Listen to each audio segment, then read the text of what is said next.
수개월간 계속된 파키스탄의 대홍수로 지금까지 1,000명이 넘게 숨지고 이재민 3천만 명이 발생했습니다. 쏟아진 물폭탄은 평년보다 9배나 많았는데요. 현지 관리는 성서에나 나올 법한 홍수라고 두려움을 나타냈습니다. 신정연 기자입니다.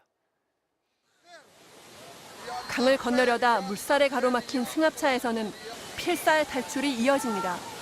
마을을 유유히 가로지르던 하천은 거대한 파도를 일으키는 급류로 변해 천변의 건물들을 집어삼켰고 계곡 옆에 자리 잡은 4층짜리 고급 호텔도 힘없이 주저앉아 물속으로 사라집니다.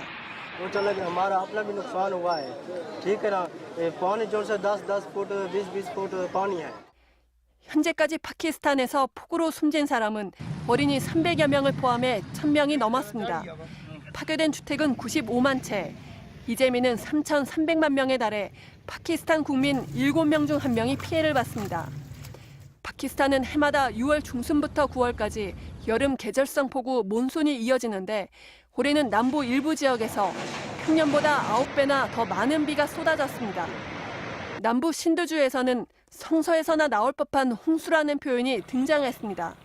지구 종말이 느껴질 만큼의 두려움을 느꼈다는 말입니다. 붉은 논과 푸른 나무, 주택가가 선명히 드러났던 위성사진엔 이제 온통 흰 물바다만 보입니다. 생명의 흔적은 모두 물 아래로 가라앉았습니다. 전례 없는 폭우를 기후재앙으로 규정한 파키스탄 정부는 국가 비상사태를 선포하고 국제사회 지원을 요청했습니다. MBC 뉴스 신정연입니다. 사흘 전 폭우가 쏟아진 스리랑카. 도시 전체가 물에 잠겼습니다.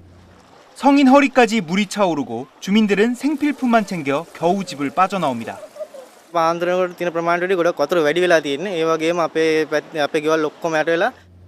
독일에서도 폭우로 홍수가 발생해 최소 5명이 숨지는 등 유럽도 기상이변의 예외가 아닙니다.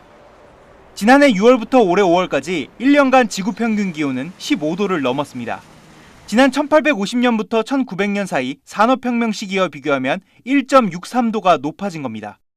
일시적인 현상이지만 인류가 목표로 하는 1.5도 상승 저지선을 넘은 겁니다. 세계기상기구는 앞으로 5년 사이 적어도 한 해 이상 지구기온 상승이 1.5도를 넘길 확률은 80%라고 예측했습니다. 50%를 했다가 작년에 66%, 그리고 올해 80%가 된 거예요. 3년 동안 굉장히 가파르게 지금 확률이 올라가고 있다. 굉장히 빠르게 지금 좀 지구온난화가 가속화되는 경향 중에 있는 것이 아닌가. 기온 상승폭이 1.5도를 넘기면 전 세계 폭염이 2배로 늘고 도시 인구 3억 5천만 명이 물 부족에 시달린다는 연구 결과도 있습니다. 2도를 넘어서면 여름철 북극 얼음이 완전히 녹아버릴 수 있고 생태계 붕괴와 함께 해류 순환 체계가 망가질 수 있습니다. 독일 연구팀은 적극적인 온실가스 감축 없이 지금 상태를 유지하면 오는 2050년까지 기후변화 피해로 전 세계의 소득마저 19% 감소할 거라고 전망했습니다. SBS 정구희입니다.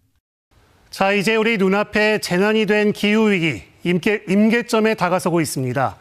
올해엔 더 심해질 수 있다는 견해가 나옵니다. 뭔가 수를 써야 하지 않을까요? 해법은 탄소 배출량을 실질적으로 0으로 만드는 탄소 중립밖에 없다고 전문가들은 입을 모아 말합니다. 신방실 기상 전문 기자입니다. 이례적인 폭설과 폭염 등 기후위기가 현실이 된 지난해. 올해는 어떨지 KBS 기후위기 자문단에 물어봤습니다. 2025년도 사실 이런 폭염이나 이런 것들이 뉴노멀이 될 수 있다, 이렇게 볼 수 있을 것 같은데. 온도가 올라가다 보니까 여름이 당연히 더 이제 뜨거워지고 또 폭염도 길어지는 건 어떻게 보면 당연하다고 생각하고, 폭염은 우리가 피할 수 없는 거의 해마다 겪어야 되는 일이다. 엄청난 혹한과 엄청난 이상고온 현상이 번갈아 가면서 이렇게 나타나는 도대체 종잡을 수 없는 날씨들이 일상화되고 있는 게 굉장히 중요한 특징이죠. 지난해 상대적으로 덜했던 태풍 피해도 올해는 안심할 수 없다고 지적합니다. 한반도 주변 해수면 온도가 급격하게 뜨거워지고 있다는 것은 앞으로 슈퍼태풍이 우리나라에 분명히 영향을 줄 수 있다는 그런 시그널이 되고 있고요. 여름이 길어지고 가을과 겨울이 짧아지는 등 전통적인 사계절의 개념까지 바뀔 수 있다고 경고합니다. 제일 크게 우려되는 거는 이제 사계절의 경계가 지금 거의 다 무너지고 있다. 모든 이 사회 시스템이 사계절에 맞춰져 있잖아요. 그럼 다 바꿔야 되는데 이게 그렇게 간단한 일이냐는 거죠. 기후위기가 임계점에 다가서는 걸로 보인다며 유일한 해법인 탄소 중립을 서둘러야 한다고 전문가들은 강조했습니다. 탄소 중립을 조금만 늦추더라도 티핑 포인트가 발생할 수 있다라는 연구가 지금 도출된 상태이고요. 망가뜨린 기후를 다시 되돌리기는 굉장히 힘들다. KBS 뉴스 신방실입니다.